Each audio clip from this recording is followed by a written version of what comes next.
Yo, morning everybody, or afternoon, depending on where you are. Afternoon for our illustrious trainer here in Ivan Sivak.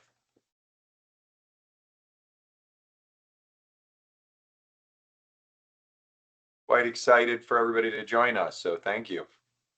Give it just a minute to let people kind of roll in, and then we'll get started.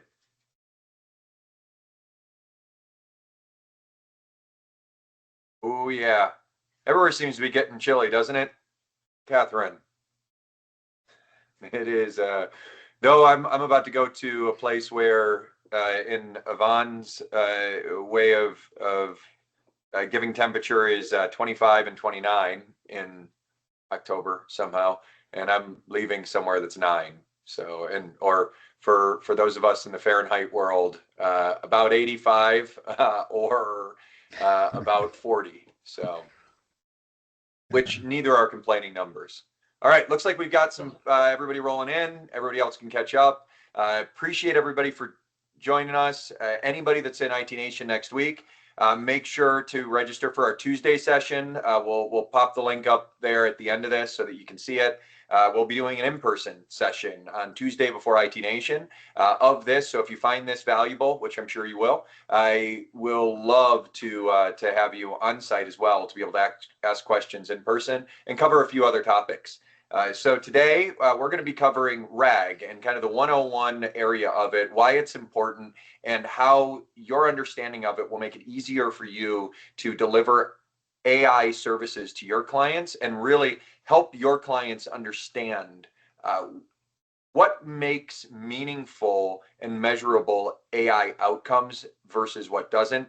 We're really lucky to be joined today by Ivan Zavak. He is our co-founder here at Synthreo. He has decades of experience working with ML, AI, gaming, and reasoning models, and he has built not one but two individual RAG technologies that we use here at Synthreo. So we're really excited for him to go through that. For those of you that don't know me, I kind of jump in because I have been on about 1,000 of these. My name is Callan Sapien. I'm the CEO and co-founder here at Synthreo. Really excited again for today. I'm going to pass it over to Yvonne. One more housekeeping thing is Jay Henningfield, our director of marketing, is going to be making sure to capture the questions that you have for answers at the end, assuming we have time that we've gone through. So please throw those in your chat. Make sure that chat is very active, and don't hesitate asking those questions. And Jay will make sure that we answer those at the end. We appreciate him joining here. I'm going to be switching to phone because I get to fly to that sunny California, but Yvonne will take you through all of this. So Yvonne, feel free to introduce yourself and jump right in. Appreciate you taking us through this today. Of course. Perfect. Thank you. Thank you very much, Kalen. Everybody, thank you for joining. Like Kalen mentioned, Ivan here, co-founder, CTO of our AI company, Synthreo AI. We have been founded in 2019, so quite a some time ago already. But of course, today we are here to talk about the RAG, about this technology that, like many other terms around AI, sometimes still cause some confusion in people. And my hope for this call today is to shine some light on this topic. So I hope that this will be very helpful for you. So without further ado, let me just jump right into the RAG technology. So the first thing I would start is of course, why. This is of course the most important question. Why RAG? What is it? Why should I care? So on the most fundamental level, it's about training LLMs the information which it doesn't know by default.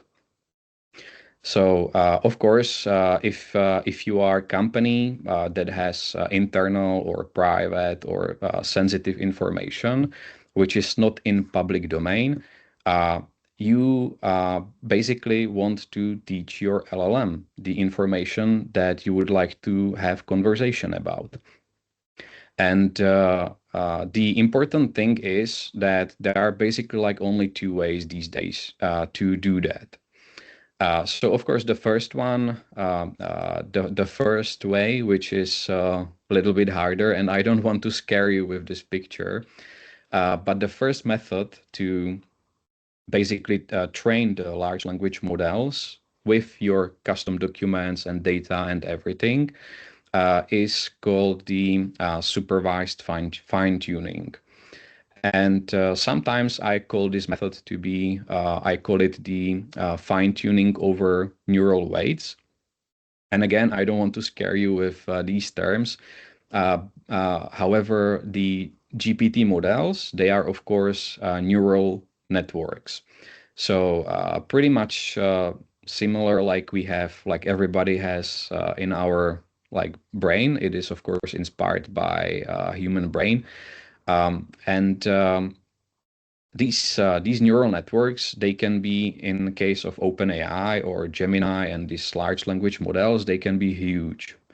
So if you imagine that you have to basically update this hundreds of billions of parameters, you know, that's of course, that will be more resource and time demanding operations to do.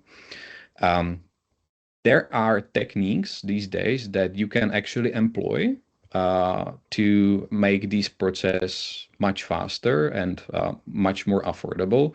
But still, fine-tuning over weights, it takes, it's simply more costly, it's more time-consuming, and it will not always solve your problem. It's especially useful when you don't have large amounts of data. It will be more useful for things like, let's say, changing writing style, for example, or changing the tone of LLMs. Typically for, let's say, legal industry, this can be quite, it can be useful. However, like I said, this technique, it's mostly employed when you simply don't care that much about the pricing implications. So this is the first technique. And now the second one, you guessed it, the second technique that can be used to train large language models is, of course, is called the RAG. And this is the like reason why we are here today, to talk a little bit about how it is actually done and why it is preferable option these days. So the RAG stands for the Retrieval-Augmented Generation. And I always like to get straight to the point and to show the demonstration to help people more understand what it really means. So let me switch a little bit to my ChatGPT. Actually, this is the new the ChatGPT Atlas, but you know it's powered, of course, by ChatGPT. And let me give you a little demonstration. Okay, so let's say I will ask some question like, who are our new great leadership team members in our Synthreo AI company? Now, think about this question. LLMs, they have no idea. I mean, they cannot have any idea who basically are in our company, who are the new team members, because they have not been trained.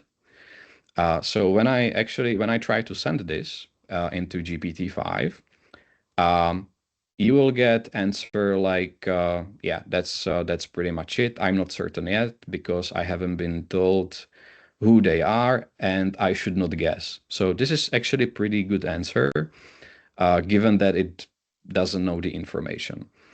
Now, let me ask you, let me ask in a different way. Okay, so I will open just a new session, and this time I will ask the question differently. First of all, I will inject a little context into the question like this. So context and some information about Synthreo, blah, blah, blah. And let me ask the same question now, and let's see how the answer will be different. So if we try this, now the answer is perfectly accurate. It is factual, it is correct, and this is exactly the way things are. And this technique that I just showed you, it's actually called zero shot training in the AI world and the AI terminology. This is like that. That's how it's called. And it's also what I mentioned here in my short little presentation. Not this one, but basically, maybe now the term RAG will give you a little bit more sense what it means. Basically, we have augmented degeneration. So it's this context.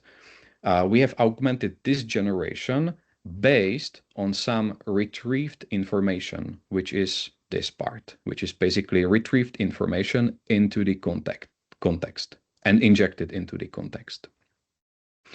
And this is pretty much really the principle behind the RAG.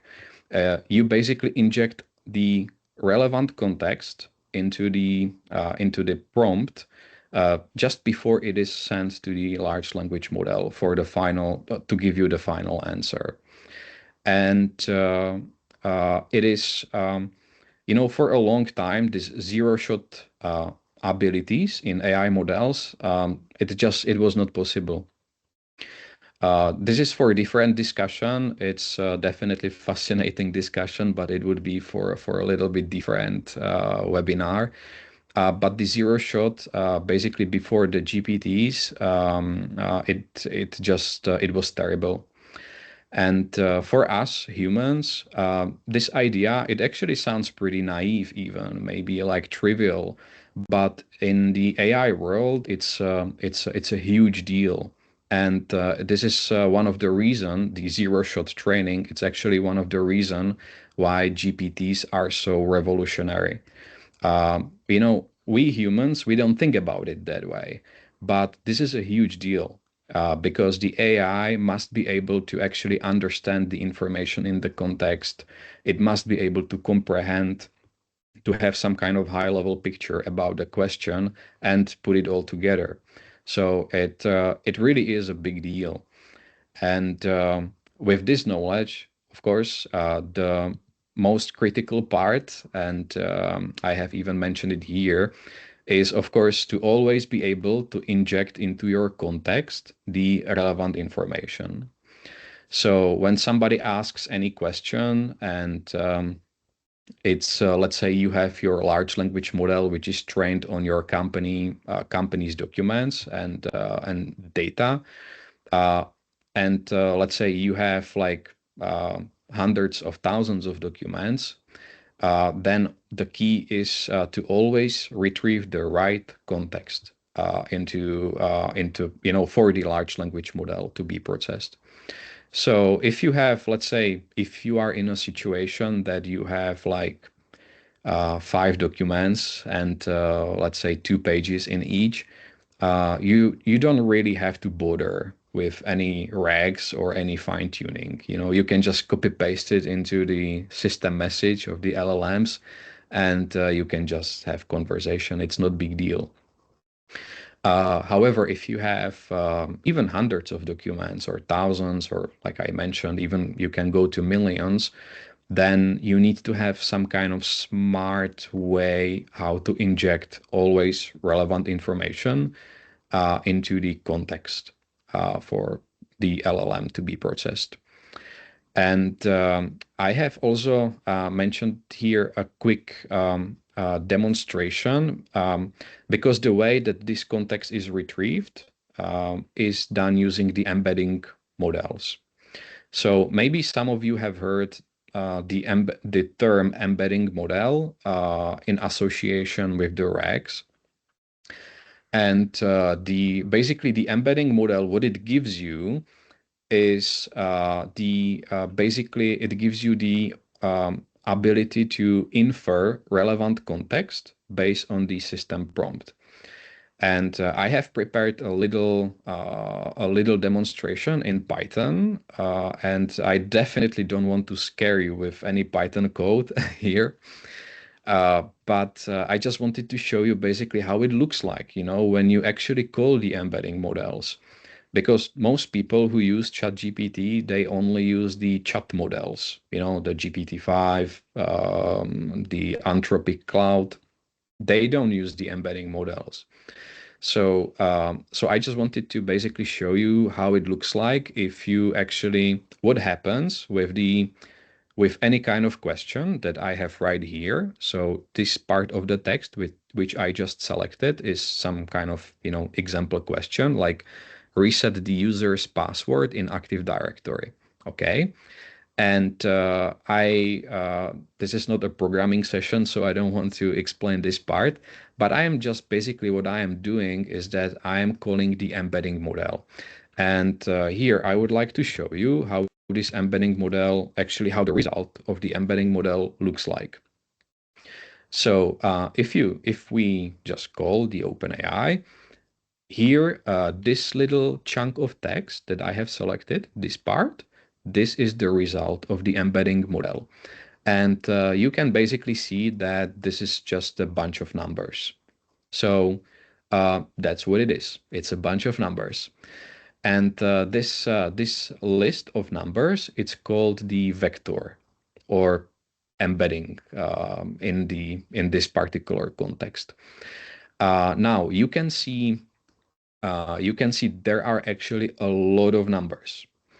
So these three dots, this is just I am in terminal, so it doesn't show all the numbers.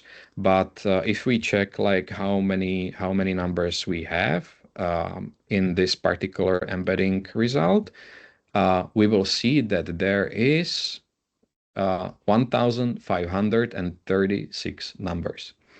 And it's exactly these 1,536 numbers which represent this particular text. So the AI, it's all computers. So at the end of the day, it must be, everything must be represented by numbers. That's how computers work. And the embedding model is exactly the way in which you can take any kind of, it can be string, it can be even pictures, audio, but in our context, it is the string is basically represented by this list of numbers, and we can call it vector. Okay, so this is what basically embedding is giving you. Now, with this information, when you have this particular vector, now basically you can scan, if you do this for like each of your documents. So imagine that you have, let's say, 1,000 documents, okay? Or maybe, this is for MSPs, so your customers, they can have thousands of documents. And what embedding model will do is that it will, for like each of these documents, it will generate basically a bunch of these vectors. And what happens behind the scene of the RAG mechanism is that when user types any question, there is a mechanism which basically will scan all these numbers. It will scan it. And I have, in this, the most popular way how to basically like compare these numbers is using the so-called cosine similarity. I don't want to, again, get into like detail into this and scare you with that. However, maybe you will encounter this phrase when you will do your research of RAGs and maybe different vendors and providers. This is the term that maybe you will encounter sometimes, so that's why I have it here. And it's basically the cosine similarity. It's just basically mathematical way how to compare two vectors, and basically it tells you how similar they are. And I have actually the last thing I will do here. Again, I hope I have not scared you too much with this, but I want to show you is basically when you compare, how it looks like. And this is really important step because to do a good RAG, it's a little bit of alchemy and it's a little bit of art. Especially if you have a large number of documents. And the reason for that, why it's not so straightforward, uh, uh, that's something that I would actually like to demonstrate on this little example. And I will just do it like this. And basically what I'm doing right now here is I am asking AI and I am asking the embedding models of OpenAI, how similar are these two strings? So we have the first sentence, which is reset the user's password in the Active Directory. And we have the second sentence, how do I change a password for an employee in Active Directory? So they are pretty similar. And actually, embedding model tells us that they are similar to 75%. So this is what AI thinks about this particular string. I think, this is pretty plausible. It's not exactly the same question. It's not identical, but it is kind of in the same space, and it's about changing password in the Active Directory. Now, let me try the same thing with like totally different questions.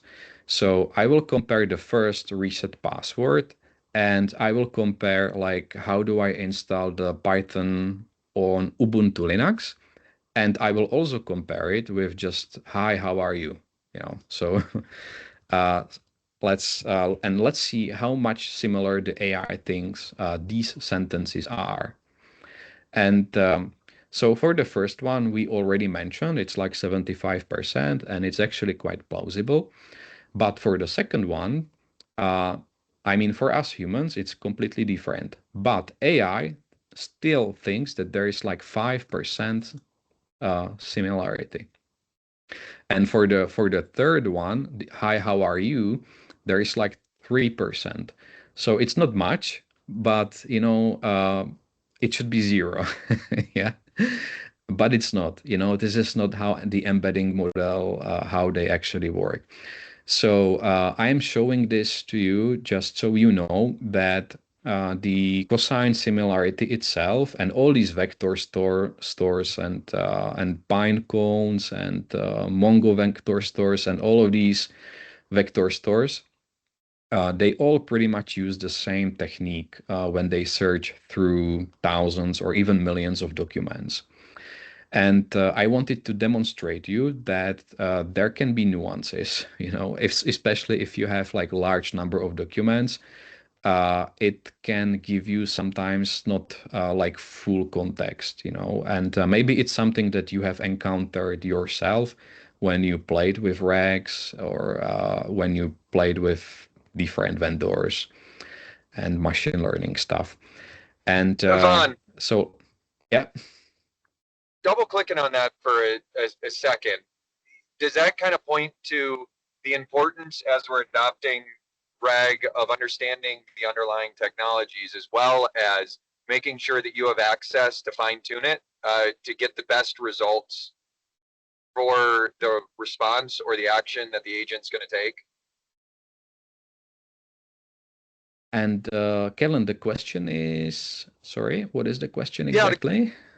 the question is like I know with the newer RAG it automatically converts things, but there's still an amount of fine tuning that must be done to make sure that we are able to get out of the use of RAG the outcome that we want, right? The action to be taken, the relevant data. So there's an amount of fine tuning that has to happen no matter Yeah, is the question. we are. Would that be a fair statement? Yeah, so we are losing you a little bit, but indeed, yes, there are definitely steps that you have to employ to deploy successful RAG solutions. Especially if you want to, especially if you are in a situation when you have some kind of like working RAG, but it doesn't give you exactly the answers that you would like to. And like with just vector stores and these widely available technologies, it's not so easy to do something with that. You basically have to resort to some kind of coding, or sometimes actually people don't even know what to do.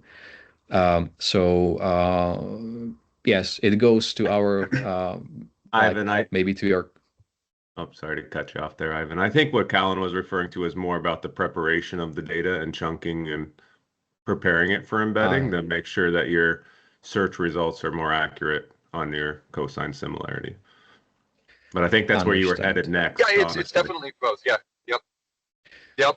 Yes. Thanks, Vince. This is a good question. Yeah, thank you, Vince, very much for shining light on this.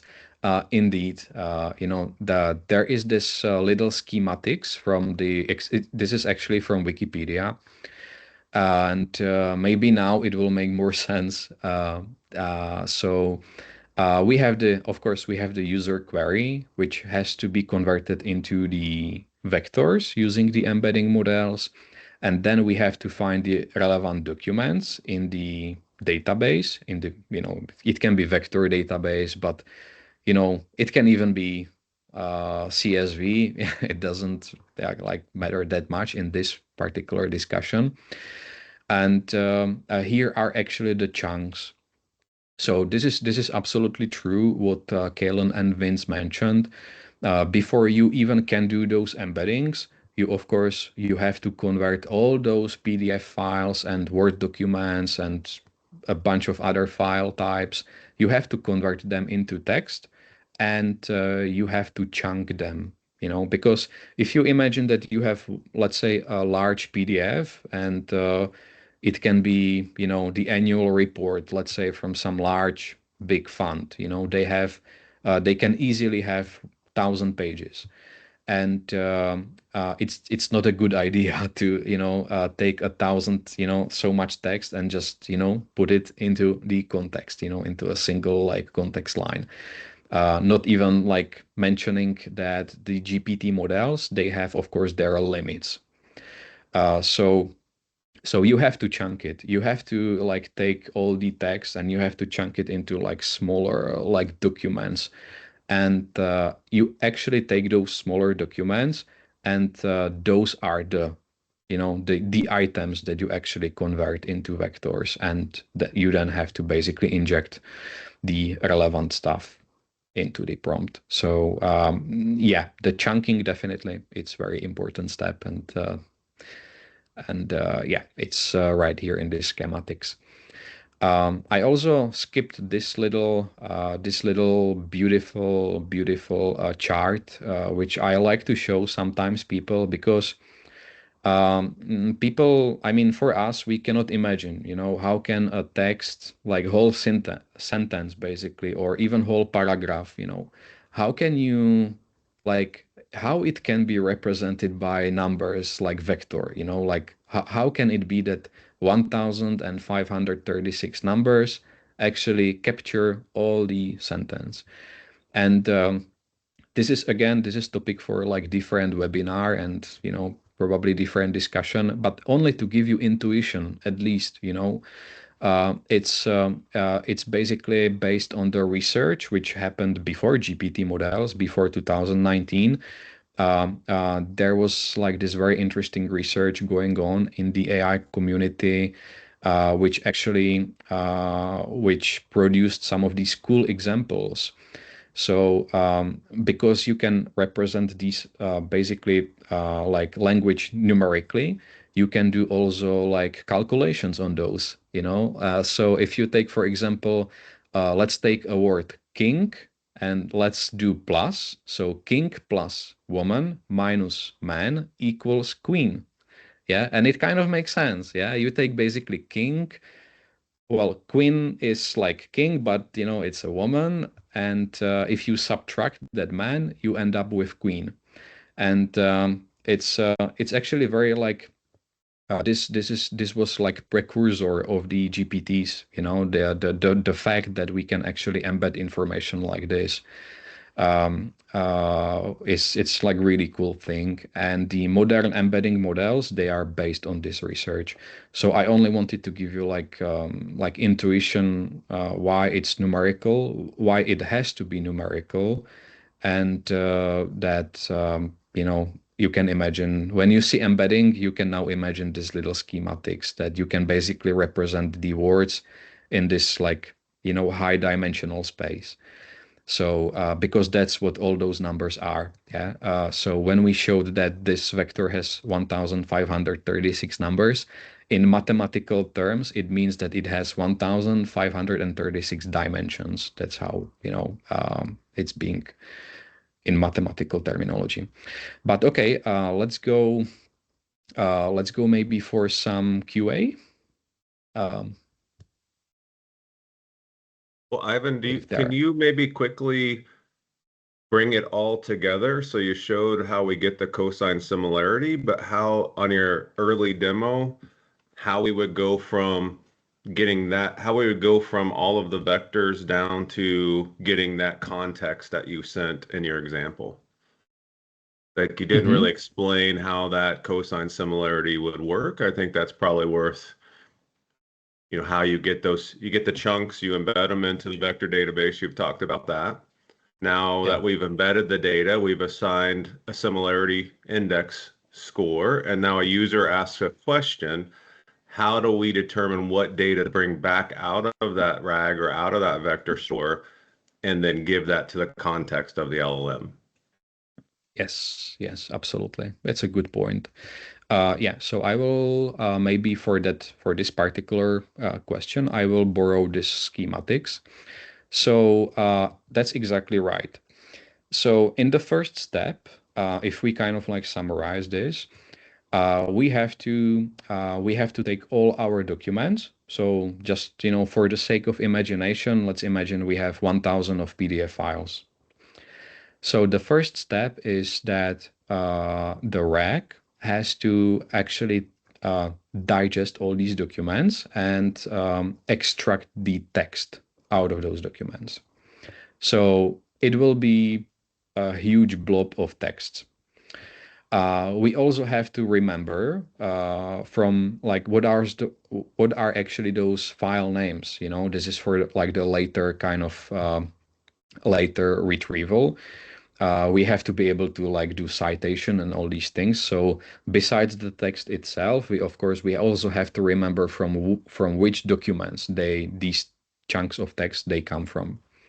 Now, when we have the chunks of when we do actually this, when we have this large giant blob of text, we chunk it into like smaller chunks of text. These smaller chunks of text are then they are converted into the embedding vectors. So this is actually that part for which people start to using the vector databases because it actually it's 1536 columns. Yeah, so that's a lot of columns, and the database engines and the database technologies, there were some special adjustments to make these things efficient. Otherwise, in like normal databases, you would have to, it's not normal to have these large number of columns in database. So you will basically you end up with like chunks of embedding vectors. And with like 1,000 of documents, you can end up with, let's say, 20,000 like embedding vectors. So these vectors you have to save into the vector database. Simple as that. You just take those chunks, you take their embeddings, and you save them into the database. Now that's basically this step when it comes to like training. This is like this is it. Now when you have like you have your embeddings in your vector database, cool. Now let's try to use it. Yeah. So user writes a prompt. So before we actually send it to the large language model, first of all, we have to create embedding of that user prompt. Now that we have the embedding of the user prompt, so this can be question which I showed here in this demo. It can be like, I don't know, how do I change password? Yeah, like any question, we take its embedding. Now we have to, this is the step in which we actually query the vector database. And it's like, hey, like for this embedding, give me all the most similar embeddings that you have. And let's say give me only top 10. And the vector database will actually give you the top 10 most relevant chunks of based on this query. Now that you have these chunks, you have to basically take those vectors and you have to know what kind of text those vectors represent. So you have to go backwards and you have to actually go back to those text chunks and you have to associate each relevant vector with particular text. And now you basically just take those chunks of text and you just prefix them into the augmented query here. So this is all these chunks here. In my example in ChatGPT here, they would be basically here. It would be like the list of those chunks. And then you have the final like user question. And this entire like text, you basically finally send to the LLM. And the LLM is able to comprehend, understand, and give you like perfect, sometimes it's called like grounded answer. And it literally means, this thing. It's basically that, you out of hallucination, you basically ground this model into giving you really only, answers specific to a given context. And, this is like, to do a good RAG, especially if you have like larger number of documents, it's like from experience, you just need some kind of mechanisms that will help you kind of, adjust, this process. Because not always it will actually, it will give you the cosine similarity itself. It will give you relevant context, but not always there will be everything that you need, especially if you have large number of documents and you need, in order to properly answer the question, you need to actually fetch, you would need to fetch the let's say 1,000 chunks, like really a lot of documents. Especially you can have questions, for example, people can ask, it can be financial data, yeah, and users or customers, they may have questions, for which you need like the entire data set in order to answer those questions. So you just need to keep this in mind, and to successfully deliver these kind of And that, solutions. to your point, Ivan, that's where the art comes into play, right? Is we need to determine how many chunks of data do we return. We need to determine what percentage of relevancy do we accept. And then so you do have to test and tweak to get the successful outcome that you're looking for based on the type of data that you've embedded into the database. So Yes. basically, it's not a one size fit all. The settings are different on almost every use case in my experience so far. Yeah. It's definitely, there is an art to this process. And if you have like simple kind of like not a lot of documents, then like no big deal, yeah. But especially if you have like, and of course customers, especially those customers, because they often have a lot of documents, and they, it has to be accurate. I remember use cases for hospital, for example, like experiments and so on, and you have to be really careful in these settings. So yeah. I know we want to leave a little time for Q&A, but can you actually show, do you have an agent open by chance inside of And kind of Yeah, show actually, how retrieval of RAG looks, and we can go to the debugger and maybe show what that context kind of comes back and looks like. yeah, indeed. So we have our Synthreo chatbot that I can share. And it will be here. So this is our platform that we have basically developed already like a long time ago, and still actively developing, of course. This is basically a no-code, low-code builder that we have invented here. And like even when you look at this, like for the first time, this is basically the main purpose of this platform is just to make life easier for anybody who would like to actually implement these technologies.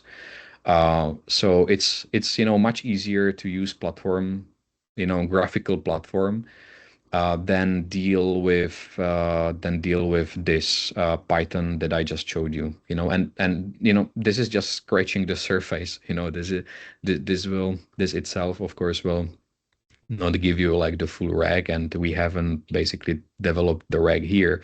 This is only like to give you the example, but I guess you get the idea. Our builder platform, it's basically like AI platform, in which you can configure these things instead of just dealing with Python and coding and all this machine learning stuff. So the way it's done is that, for example, right now here I have my LLM node, and in this particular case we are using the Azure OpenAI. And basically, I will just cancel this. We have database of documents, and all we need to do is to just basically connect those documents into the training data, and we need to click the train model here. And it will do all the chunking, it will do embeddings, it will do searching, and it will also do more, especially when it comes to like debugging this rags. We have settings here, and like technologies that we have developed over the years that actually helps us to kind of do something with rag in case that there is a large database, or users are not like 100% happy with the outcomes. So this is a battle tested platform that we have developed here, and just demonstration how the rag looks like in our platform it's basically this little flow here that we have. Perfect. And I think that production chatbot one doesn't have the most recent training. You could see that when you were in the RAG, it didn't have an embedding model. Yeah. But Yeah. Right. Yeah, this is just to give idea. Of course, we have limited time here, but when it comes to chunking and all these things, we have all sorts of tools that we have developed over the years that just help you. It helps you to deal with these kind of like situations.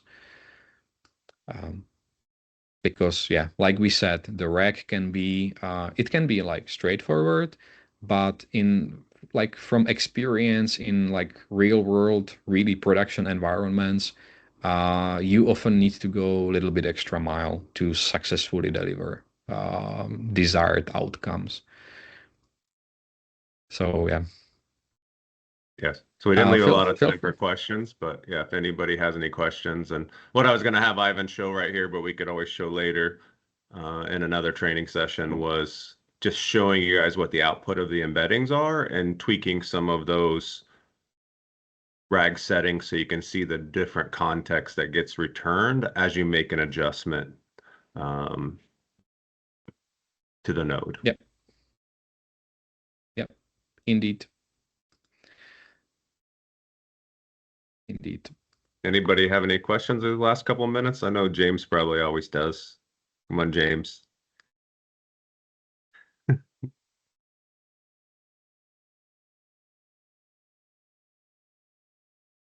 Actually, I don't know if we gave anybody chat access, so we might have to type anything in if anybody has any questions. But yeah, feel free to dump any questions here in the chat. We're down to the last minute here, so hopefully everybody will be at IT Nation next week. Ivan's flying in from Czechia. He will be here in town. Callan and me and Kyle and Jay and Jeff, our whole team will be there. So we're also having another RAG training session in person, and then we'll be at the booth. Come and talk AI. That's all we do all day long. So yeah, looking forward to meeting everyone as well in IT Nation. And feel free to drop by anytime with any questions. Yeah, we know that there is a lot happening in AI, and it can be sometimes too much. So we're happy to help. thanks, everybody. Perfect. Thanks, Okay. everyone. Thank Keep you. an eye out for an email, including the recording and as well as details for the in-person training that Vince mentioned that we'll be hosting next week. Awesome. Super. Okay. Thank you. So thank you, everybody. Have a great day. Bye. Thanks again.